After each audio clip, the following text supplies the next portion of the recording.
Let us pray. O Lord, open our hearts and our minds to receive the truth you have for each of us this morning. Amen. Looking around this morning, it is clear that we have much to celebrate today. To have that many children come forward and be able to pass along flowers to this many members who have called this church their home for 50 years or more is a gift. It's a gift of grace. It's a gift from the future to the past and the past to the future. It's a gift from God. We have a cornucopia below me, full to overflowing with fruit, representing your pledges to the work of this church for the coming year. As a congregation, thanks to the hard work and generosity of many, we are well on our way to having a vision for the future, a vision full of promise for the days to come. And as if all that weren't enough, we have the holiday season upon us, set to begin in T-3 days. We're talking turkeys, trees, pageants, and presents. We've got Hanukkah starting Wednesday, Thanksgiving Thursday, and Macy's opening for shoppers for the first time in history, not Friday, but Thursday night. Yes, that's right, Thursday at 8 p.m., because shutting down for a full 24 hours would be downright irresponsible, given that Advent starts a week from today. All of which is to say that we haven't even started, and I'm already feeling behind as we enter yet another festive holiday season. Paul says not to be anxious, but I already am. Not because I'm being persecuted for my faith like the Philippians, or wondering how I'm going to piece my life back together like so many in the Philippines, but because it's almost Christmas in America, and Christmas in America stresses me out. It's pathetic, I know, not just rushing the season, but rushing the stress. Pathetic in the extreme, but I have a feeling I'm not alone, right? I mean, sure, holidays are particularly hard for pastors for obvious reasons as we crank things up to 11 here around the church, but they are also hard for less obvious reasons, or maybe I should say for less obvious people. For those who are grieving or dying, poor or struggling, separated, isolated, dislocated, or alone. As the world gears up seemingly earlier and earlier for this, the most wonderful time of the year, more and more I find my heart hangs back in solidarity with those for whom the next 6 weeks will be not just hard, but actually harder. Harder precisely because the holidays are also supposed to be happy days, and their days are anything but. I'm always conscious of the fact that the happier happy people seem to get, the sadder sad people actually become, which is why I actually appreciate Paul's words to the Philippians as much as I do. It might seem on the surface that these words and images Paul is sharing with his friends in Philippi are really no different from the words and images the world is already churning out. Images of happy families gathered around beautifully set tables amidst perfectly decorated rooms. Images that promise peace and good cheer if we shop at Target or Best Buy for the coolest new gadget that will make our teenager love us, or the latest table setting that will suitably impress our in-laws. Good luck, and good luck. Articles and ads that promise a stress-free holiday if you follow their advice. Shop from this list. Let us do the baking. Just click here. Don't worry, be happy, they all seem to say, for Christmas is coming, and all this can be yours if you just be so kind as to charge it, please, and thank you very much. There's a reason we never revisit these same families in January when they get the credit card bill, but I digress. My point is that those words you heard from Paul this morning, his exhortations to rejoice always, worry never, and give thanks in all things may sound as saccharine as a holiday special brought to you by Coca-Cola. He may sound more like Pollyanna than the Paul we all know and some of us even love, the one who refers to himself as an ambassador in chains for the gospel, until you realize that Paul actually was in chains for the gospel. Literal chains, when he composed these exact words. Paul did not write this letter from some balcony over the Aegean Sea with a perfectly trimmed turkey and loving family in the background. He's not some life coach with a healthy 401k saying, hey, look at me, I've made it. Unlock the secrets to success and happiness, and you can too, for just $19.95 if you buy my DVD and keep thinking happy thoughts for Jesus. No, that's not what's going on here.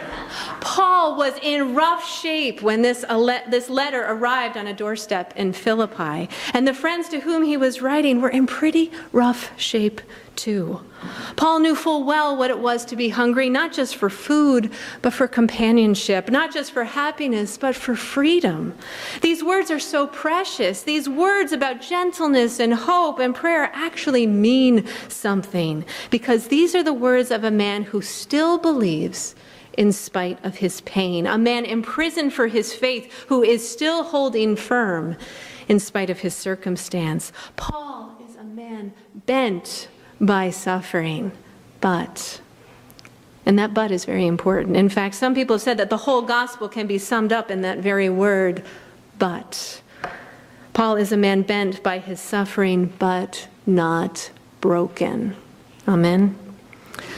Paul's body is held captive, but his spirit remains free. Languishing in that prison, he is lonely, but not alone. A man stripped of everything, but wanting for nothing. A prisoner beyond help, but not without hope. Things may not be going well for Paul, but Paul is still able to rejoice in the Lord always, because Paul's joy, the joy that fuels him and sustains him, is not born of what is happening to him or for him or around him, but is born from that which lies within him.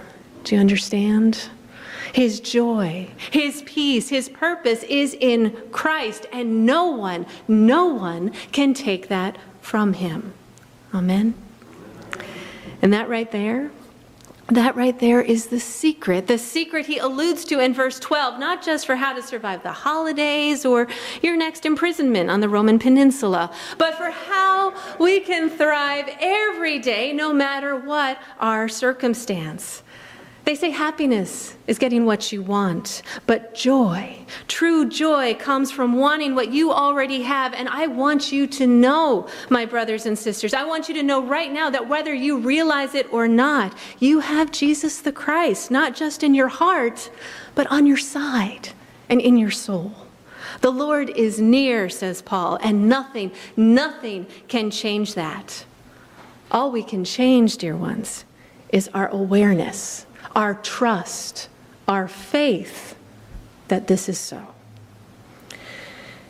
This past week, I was visiting with someone in the hospital who is very ill. Very, very ill. So ill that when I walked in to see him and said hello, he kept his eyes closed, the better to conserve his energy. But we've come to know each other well enough over these last few months that I knew it was okay for me to reach out and take his hand and talk to him a little. "How are you today?" I asked, knowing full well that this man is about as sick as a man can be. And he said, "Good. So good." I gave his hand a squeeze and he continued, "I just want to make people happy. That's why I'm here. That's why I'm still here. If I can make just one person smile every day, then I've done my job." And moved by his words, I said, "Open your eyes," which he did. And I gave him the biggest smile I could. "Good work, my friend," I said. "You've already done your job for today, and you've done it well."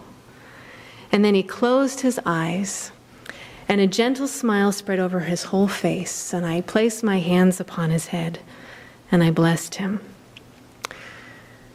There is no reason, no earthly reason at all, that my friend should be so full of joy, and yet he is. There will be no turkey for him this year, and I honestly don't even know if he's going to make it to Christmas. There is no reason my friend should be so full of joy.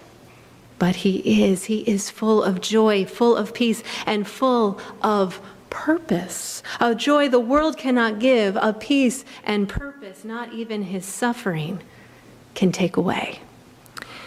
And my prayer for you all this morning, regardless of your circumstance, be you well-fed or hungry, full of plenty or deep in want, is that this joy and this peace and this purpose would be yours as well.